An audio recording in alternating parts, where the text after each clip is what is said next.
माझ्या सर्व भगिनींना मकर संक्रांतीच्या हार्दिक शुभेच्छा.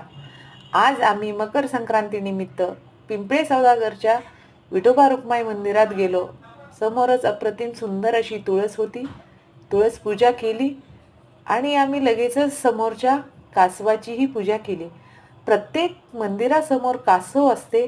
ते कासवाचा अर्थ असा आहे की कासव म्हणे आपल्या पिलांना स्वतः दूध किंवा चारा खाऊ नाही घालत. तो त्याच्या नजरेने मोठं करतो. त्याच्या प्रेमाच्या नजरेने त्याचे पिले मोठे होतात. तशीच देवाची प्रेमाची नजर नेहमी आपल्यावर राहो. असं आम्ही मंदिरात आत गेलो, गाभाऱ्यात गेलो.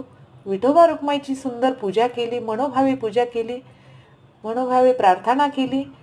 हे वर्ष सुख समृद्धी, यश, आयु, आरोग्य भरभराटीचं जावं. घरच्या घरधण्याला यश मिळो, आयुष्य लाभो, उदंड आयुष्य लाभो.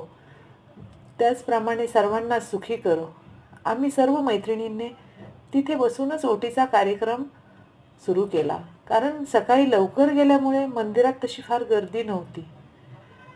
12-1 नंतर भयंकर गर्दी होते. मग मंदिर रिकामही नाही मिळत. मग अनेक जणी तिथे भेटल्या.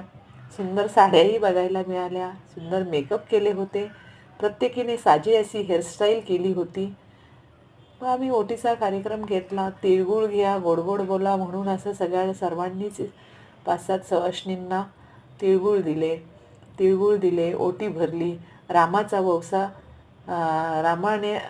वौसा सीतेने केला असं काही म्हणत सर्वांनी ते प्रोसिजर पूर्ण केली. जवळच एक खंडोबाचं मंदिर आहे समोर. आम्ही तिथेही गेलो. खंडोबालाही वाहन नवसा देऊन नैवेद्य दाखवला आणि मग सर्वांनी मिळून संक्रांतीच्या सणाचा आनंद घेतला.